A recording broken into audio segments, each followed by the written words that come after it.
السلام عليكم ورحمة الله وبركاته. أهلا بيكم في درس جديد من كورس الكلمات، ولسه مستمرين مع بعض في ليفل B2، المستوى الرابع B2. لو أنت مهتم بدراسة الإنجليش فوكابلري في مستويات متقدمة Advanced Levels، لو أنت مهتم بدراسة الآيلتس أو التوفل، يبقى لازم تتابع الكورس ده. إن شاء الله النهاردة بنتعرف على مجموعة من الكلمات.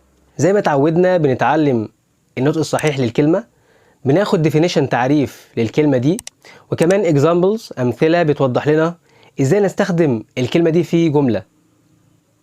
يلا بينا نبدأ الأول ب berry. berry يعني توت. a small brown fruit on particular plants and trees.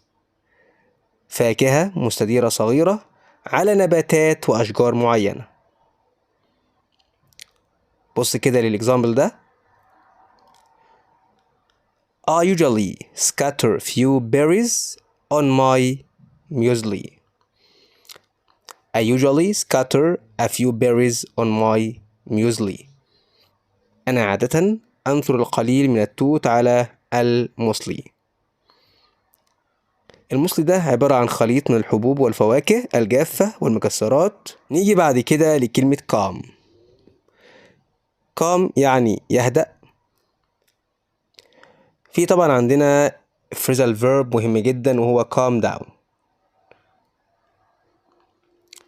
To stop feeling upset, angry or excited, or to stop someone feeling this way. أن تتوقف عن الشعور بالإزعاج أو الغضب أو الإثارة، أو تمنع شخص من الشعور بهذه الطريقة. She was angry at first, but we managed to calm her down. She was angry at first, but we managed to calm her down. كانت غاضبة في البداية، لكننا تمكنا من تهدئتها. فcalm down يهدئ، يهدأ. نيجي بعد كده ل darling. darling معناه حبيب أو عزيز. darling حبيب أو عزيز. used when you speak to someone you love or like. تستخدم عندما تتحدث إلى شخص تحبه. ده معنى darling. بص كده للإكزامبل ده. Would you like a drink darling? Would you like a drink darling? هل ترغب في مشروب يا عزيزي أو عزيزتي؟ نيجي بعد كده ل best. best يعني أفضل أو الأفضل. To try to be positive about a situation you do not like but cannot change. أن تحاول أن تكون إيجابيا بشأن الموقف الذي لا يعجبك ولكن لا يمكنك تغييره. بتحاول تكون إيجابي، حاجة ما هيش عجباك ولكن ما تقدرش تغيرها. Our hotel room is rather small but we'll just have to make the best of it. Our hotel room is rather small but we'll just have to make the best of it. غرفتنا في الفندق صغيرة نوعا ما، ولكن علينا فقط الاستفادة منها على أفضل وجه. الغرفة في الفندق صغيرة، حاجة ماهيش عجباك ولكن ما تقدرش تغيرها، ما فيش غرفة غيرها، فأنت هتحاول تستفيد منها على أفضل وجه. نيجي بعد كده الكامب. كامب معناها مخيم أو معسكر. An area containing temporary buildings or tents used for soldiers, prisoners or refugees. منطقة تحتوي على مباني مؤقتة أو خيام للجنود أو السجناء أو اللاجئين. This year I think I'd rather go to a refugee camp to organize a program for children. This year I think I'd rather go to a refugee camp to organize a program for children. أعتقد أنني أفضل هذا العام الذهاب إلى مخيم للاجئين لتنظيم برنامج للأطفال. نيجي بعد كده لداش.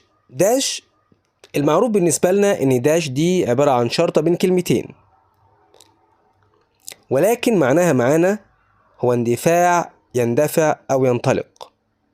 اندفاع، يندفع أو ينطلق. بتستخدم داش كفيرب وكمان noun. نبدأ الأول بالفيرب، بالفعل. to go somewhere quickly. to go somewhere quickly. خد بالك هنا إن أنا ما ينفعش أقول go to somewhere. قلنا قبل كده إن كلمة somewhere وكلمة home ما ينفعش أستخدم معاهم preposition زي باقي الأماكن. فهنا أن تذهب إلى مكان بسرعة. I must dash. I have got to be home by 7. I must dash. I have got to be home by 7. يجب أن أنطلق. يجب أن أعود للمنزل في 7. فهنا عندنا dash يعني ينطلق. طب لو هنستخدمها كناون كاسم، when you run somewhere quickly. when you run somewhere quickly.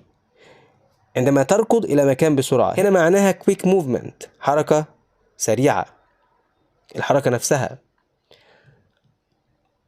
I made a dash to catch the plane.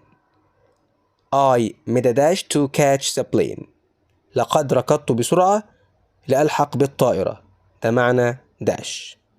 كده النهاردة اتعلمنا مجموعة من الكلمات، ازاي ننطق الكلمة بشكل سليم، التعريف بتاع كل كلمة، وزي ما شفنا مع بعض ان في كلمة لها اكتر من معنى.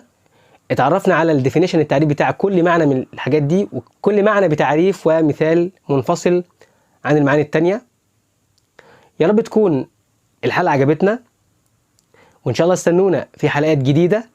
والسلام عليكم ورحمة الله وبركاته.